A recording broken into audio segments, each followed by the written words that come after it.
What's going on, everyone? I'm just a typical, average American here today to react and learn about what it's like dating in Norway and how that's different to dating here in America. So, today I want to take a look at this Reddit discussion where somebody said, Norwegian dating culture. This is a foreigner's observation. So I've been living in Norway for just under a year, and here is my observation about Norwegian dating culture. So I just thought this would be a really interesting discussion to take a look at. You know, as an American, it's hard for me to understand what it's like, the dating culture in another country like Norway. And I never realized that dating could be all that different in other countries. But apparently in Norway, it is different. So I want to read a little bit more about this. It says, dating culture in Norway is cooked, which means it's bad. Dating in Oslo is so different, I get an impression very few people in Oslo want to date. It's very much a hookup central. There's no romance like you experience in other cities. Everyone is on dating apps like zombies. It's sad to see. I mean, I can't say this is all that different in the United States. In the United States, a lot of young people these days are using dating apps. I don't know. Some people have success with that, but for some people, it's just a bad experience where you're just making surface level judgments on people, whether you want to meet them or not. And it's hard to make a connection, I suppose. They go on to say gender roles are non existent. Gender roles are non existent. This is an observation I've gathered from talking to my colleagues who are in their mid 30s and married, and for the most part, divorced. Oh, I think this isn't a positive or negative. It's just interesting. So they're saying gender roles are non existent. So here in America, and I thought a lot of countries, there are certain roles that men and women are supposed to play. In America, it's typically expected that the men will take the initiative and ask the woman out on a date, and pay for the date. There's other little things like that men are expected to do, other things women are expected to do. In Norway, says that's non-existent. So that I could see that as maybe a good thing, that there's no expectations on how dating should go, whether you're a man or woman. It's just interesting. I feel like Norwegians have gone to the extreme of this, as divorce rates are soaring. Are divorce rates soaring in Norway? Is this true? Men and women have no need for each other. Everybody and their dad is divorced. Well, here in America, we have basically a 50% divorce rate. 50%, one half of couples that get married get divorced. That is insane to me. That is so high. Is it that common in Norway as well? Women do all of the chasing. What? Now this is not how it's like in America. The men are supposed to do the chasing. Although I will say there's a more modern trend now that men in general just aren't getting into relationships as often as they used to. They're still trying to study this phenomenon, figure this out, but young people in America are having a lot of trouble dating and meeting people, and the amount of relationships for men and women has gone down. People are getting married at a lower rate in America.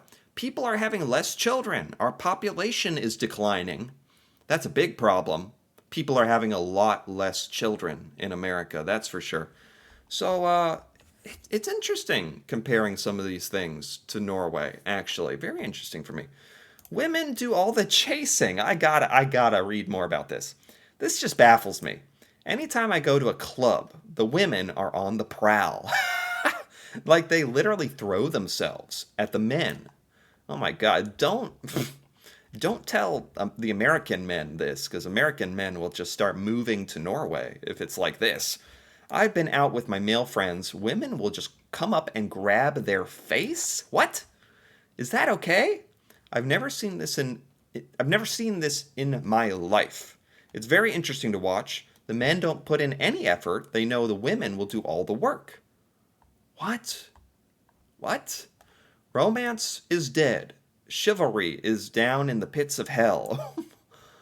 is this is a very negative review. This is from a foreigner who has moved to Norway, in Norway for under a year, in Oslo specifically. And they have a very, very negative opinion of dating in Norway. So let's scroll down to the comments and see what Norwegians have to say in response to this criticism. My takeaway: clubs are for hookups, not dating. Oh, is that what this person is doing wrong? They're talking about going to clubs where women are going to grab your face. Okay. Maybe the problem is you don't go to a club for to find a long-term dating partner. Maybe that sounds like a valid criticism there. The same is for apps. Men are on apps are there for hookups. It is not a place to find a boyfriend or husband. Right. I think that's very similar in the United States, especially with Tinder. If you use that app, that's really known in the United States for hooking up. There's people who use other apps and even Tinder and end up in long-term committed relationships. It's possible, but is it the best possible method? Probably not. Probably not, but I don't know. I don't blame anybody for trying the apps, because in this day and age, in the United States at least, it does feel hard to meet people. I don't know what happened. Like, I think when we went with the internet and the digital age, a lot of Americans just started being less socialized, less often going out into social situations and meeting people. And that used to be how people got into relationships, going out and doing things in the real world. And that doesn't happen so much anymore. That and in America, there was a time period where men became very worried that, because a lot of women in America started speaking up about abuse, about harassment from men, which is great that women speak up about that. But as a side effect, I think men in America, some men, became more timid, more worried about approaching random women, talking to random women, because men became worried, oh, am I harassing her? Am I coming across as rude, inconsiderate? Maybe they don't want to talk to me. And that has maybe prevented, some of the relationship opportunities that used to happen. But it's a double-edged sword. I found my wife on Tinder. I've been married for 7 years now. 2 kids. Yeah, okay. Like I said, it can work. Divorce rates in Norway aren't soaring. They've been falling steadily for 3 decades. Really? Yeah, like now I'm getting conflicting information. Divorce rates in America, I think, have held pretty steady at 50%. Huge number, by the way. In Norway, this person said the divorce rates are not rising in Norway, they're falling. Okay. The divorce rates in Norway are on par with the rest of the world and the UK. Okay. Huh. They didn't give a percentage. Like, what is the divorce rate in Norway? What else here? Using a BA3? What is a BA3? I'm not sure what that is. Using a BA3 as a reference suggests you might benefit from exploring other arenas. Oh, I think this is the club. They're talking about a club. So a lot of people here are saying, you shouldn't be trying to go to a club in Oslo to find a long term dating relationship. Yeah, I would tend to agree. Don't think that gold diggers are representative of Norwegian girls. Okay, fair. What else here? No chivalry and men don't offer to pay. Your idea of romance seems to have some cultural differences. So this is interesting. Chivalry and men having to pay. This is talking about gender roles again. This is still very much alive and well and common in the United States. Men are expected to open the door, pull out the woman's seat, maybe. Definitely expected to pay for the date, at least the first date. Maybe not other dates, but I don't care who you ask. Men in America are expected to pay for the first date. It's just the way it is. I don't make the rules. It sounds like Norway is kind of getting away from that, which I think is well, it's going to save me money. But joking aside, I think that's great. I think uh, having that sort of expectation, I don't know if that's good or not. I don't know if it makes things easier, but there's no reason to think that the man has more money than the woman. The woman could have more money than the man. I don't even know if it's a money thing. Maybe you should split the bill. Maybe the person who asked, maybe the person who organized the date should pay because it was their idea. I don't know. Just do whatever's comfortable, I think. You know? But it sounds like in Norway, this is not the expectation. Men paying. To be romantic is to pay. Right, maybe that's a little surface level, huh? As an American, for a man to be romantic, we're supposed to pay. We're supposed to drive. We're supposed to choose what to do. And don't be wrong. Yeah, a lot of men feel like there is a lot of expectation on them in America. Yeah. Maybe that's hurting things. I am Nordic. Uh, Once in my life, I've let a man pay for dinner. And while it was totally normal for him, it made me feel weird. Like I was mooching off of him, taking advantage of him. I'm okay with a man paying for my drink. I'll pay for the next round. But dinner is a bit much. It makes me feel uncomfortable. Not romantic. That's a that's fascinating. That's a totally different cultural point of view. Actually, it sounds like in Norway, you think about gender roles and dating roles differently, and it's really interesting actually. I've listened to enough 50 Cent to know you're not supposed to look for love in a club. Yeah, probably true. I don't think romance is dead in Norway. It's just that romance is different in Norway than what you're used to. Chivalry isn't really a thing in Norway. It's not very compatible with the strong sense of equality in Norwegian society. That's wonderful, I think. And that is different. That's something that Americans would have to get used to. But you're right. Chivalry is an interesting thing because it comes from a good place, I think. Men wanting to protect women, wanting to do things for them. But there is inherently with that idea a little bit of inequality, like that women are not equal to men. The man has to do extra, has to take care of the woman, which is not necessarily true. So I totally understand this Norwegian gender equality. Totally. Yeah, I can get on board with that. As someone who's made a point of adhering to the principle of chivalry, I can tell you a sense of equality does not exist in the dating life. Have you seen that clip of an American girl who talks about going on a date with a traditional man? It's like that? Norwegian women are starved for that kind of thing. So, some of these people think Norwegians want gender roles, and some of the people here think Norwegians do not want gender roles, traditional gender roles. I'm getting conflicting reports here. Huh. Huh. Okay, let's scroll down more here. Take a look at a couple more comments. I don't agree chivalry is dead, but it has been modernized. Women in general love it if you show some classic chivalry. But at the same time, it must seem natural. And you must show that you know they are fully capable of doing these things. True, true. It's kind of, I don't know. It also takes away some of the natural chemistry if you're thinking about this stuff too deeply. At the end of the day, dating and relationships is supposed to feel natural and good and comfortable. So that, I don't know, maybe this has just all gotten too complicated.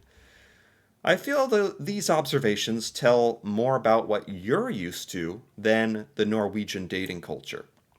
Okay, so this person thinks that these criticisms of the Norwegian dating culture are not fair. That's okay. Why? Why?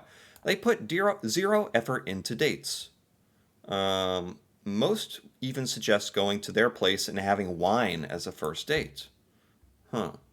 Maybe there are other ways of being romantic than opening up your wallet. Okay. This is a fair point. Huh. I'm not saying that we need to plan a whole dinner, but going out for coffee is literally the most basic date idea and it works great. They rarely offer to pay. Interesting. Interesting. These observations are by no means new. Most of them have been made before, and others are just wrong. Like the divorce rates. Divorce rates have been going down in Norway for 20 years. Okay. Norwegians are generally not the most emotionally expressive while sober. Okay. And don't socialize much outside of their bubbles. Norwegians have built social bubbles in school, sports, and activities, and there's very little overlap between these bubbles. We socialize by doing things, not by talking. This puts dating in Norway in a weird place. We aren't used to just sitting down and talking over a cup of coffee. That would be a very common way to date in America. Sitting down over a cup of coffee is something you do with already established connections. So in Norway, what? You'd rather go hiking or something on a date? Like something active? Hookup culture is dominant because getting hammered with friends and going to the club and sleeping with someone while. Wait a minute. Hookup culture is dominant in Norway. Okay. This can be true in America, in big cities. This can be true. Getting drunk, going to a party, going to a club, and then ending up sleeping with someone while dating is talking? I'm not sure what this means. If you hook up with someone 2 or 3 times, then you can start going on dates? What? What? If you... Is this an Oslo thing or a Norway thing? Or is this true? You hook up with someone 2 or 3 times, then you start going on dates? This sounds a little backwards. It sounds dumb. It probably is. But you can't look for romance on its own here. You have to be doing something together with someone first. That could include hooking up, or it could be volunteering, playing Dungeons and Dragons, hiking, anything. Just remember that getting to know someone without any other purpose than getting to know them is an alien concept to many Norwegians, and it won't work well. This is really interesting. I like this comment here. That was interesting, that comment. Is that true? Is that fair in Norway for Norwegian dating? You don't so much just meet a random person. You meet a random person at the gym and you're like, hey, let's go get coffee and talk to each other and learn about each other. That is something that would be fairly normal in America. In Norway, you need to know each other already, whatever that may be. And then after you've established that relationship, then you might start dating? Is that about right? That is different. I'm hearing a lot of different things about this. I'm not exactly sure what's accurate, but this is fascinating. Clearly, dating in Norway has its differences from dating in America. And so I really enjoyed learning about this. Anyway, if you enjoyed this as well, feel free to give this video a like Or leave a comment if you're Norwegian, you feel like you could explain Norwegian dating culture. That'd be awesome to hear about your thoughts on this. And if you're interested in more videos like this, me reacting to Norway and learning about Norwegian culture, feel free to subscribe for more. And until then, thanks for watching, and see you next time.